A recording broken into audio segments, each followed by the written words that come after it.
welcome back to the channel. Please remember that even though I did work as a dealer master technician for 17 years, I'm currently in no way affiliated with any automotive manufacturer. All opinions expressed in this video are my own, and all the trademarks are the property of their respective owners. Today, I'm going to show you how to do an oil change on this 2007 Toyota Camry Hybrid. Before starting the oil change, make sure to warm up the engine to a full operating temperature. That will ensure the oil drains quicker and more completely. Because this vehicle sits so low, it's unlikely you'll be able to crawl underneath it to do the oil change. So you'll either need to drive the front wheels onto a ramp or lift the front of the vehicle up. I can't really get under it right now to show you the lift points, but you'd be lifting it by the unibody pinch wells. And the lift points are located in this area right here. There are two small cutouts on the pinch weld, and that's where you would lift it by. And make sure to never work on a vehicle that's supported only by a jack. Always use jack stands for your safety. Now that the vehicle is in the air, you can actually see where the lift points are. And what's cool is Toyota marked them for you with a little arrow right here. And that's the pinch weld right there with the two cutouts. So that's where you would be lifting or placing your jack. So anywhere on this part of the unibody is fine. And the rear is also marked with a little arrow for you right there. So that's pretty cool. And the oil pan drain plug on this model is located right here. Place a suitable container underneath the vehicle, and then using a 14mm wrench or socket, open the oil pan drain plug. Watch out because the oil will be hot since you warmed the engine up, and just get your hands out of the way so you don't burn yourself. And now let the oil drain out completely. Once the oil flow slows down to a drip or a small trickle, check where the gasket is stuck on. It will usually be stuck on the oil pan. You just use a flat blade screwdriver and pop it off.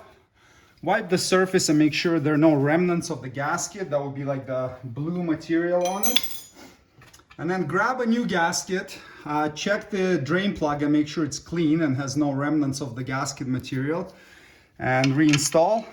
Now you can check for links below the video for drain plug, oil filter, oil, and the tools that I use. Okay, now we'll snug it up a little bit and wipe it off. And now we'll tighten it to 18 foot-pounds or medium tight. Okay, that's good. We'll clean off the residue with a brake and parts cleaner. Wipe it off. And now we can proceed to replace the oil filter. The oil filter is located here, just forward of the drain plug.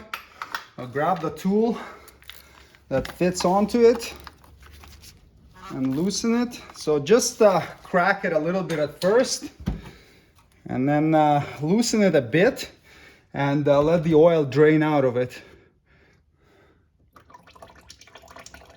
Once most of the oil drains out of it, you can loosen it and remove it. Just be careful not to drop it into your drain pan that's full of oil. It makes a big, huge splash and goes everywhere. All right, now we can just wipe the oil filter mating surface. Make sure there's no old gasket stuck on there. The factory filters usually don't leave the gasket stuck on there, but the aftermarket ones sometimes do. So you just want to make sure you remove it if it's stuck. And then grab your new oil filter and open it up.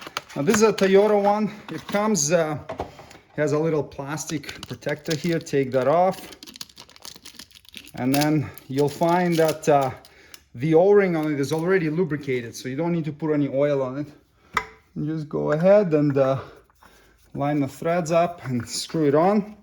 Now the torque spec on the filter is 10 foot-pounds or 3/4 turns after it contacts the surface.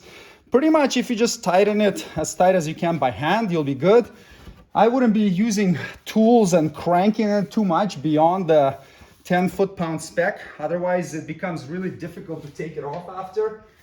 And then we can take some of our brake and parts cleaner and just clean whatever oil residue is on there. Wipe it off. And now we can lower the vehicle down. Remove the oil cap and check the recommended oil viscosity in your area. Different areas call for different oil depending on the temperature.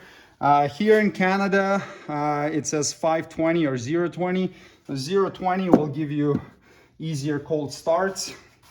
You can install the funnel. It's winter here right now, it's pretty cold. So we'll be using the Mobile One 020 and fill it with 4.3 liters or 4.5 US quarts of oil. Once you fill the engine with a proper amount of oil, remove the funnel, reinstall the, there's a little bit of dirt here, so let's wipe it and reinstall the oil cap.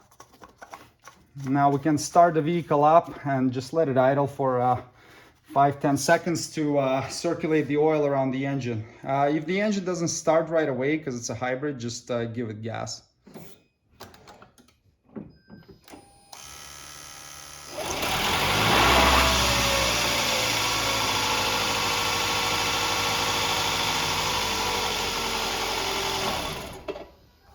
After you shut the engine off, wait for a few minutes and let all the oil drain down into the oil pan so you can accurately check the level. Pull out the dipstick and wipe it and reinsert it all the way. And let's take a look. Our oil level should be right around this top mark right here, and it's exactly there. So level is good. Take some of this oil, apply it to the O-ring here so it doesn't get stuck. Sometimes it will do that if you don't lubricate it. And reinstall this. Now in Canada, we don't have maintenance reminders built into these vehicles. I believe US may. So reset the oil reminder or put a sticker on and you're done. Oil and filter replacement is completed. Thanks for watching. Please subscribe if you'd like to see more Toyota Camry maintenance and repair videos. See you next time. Cheers.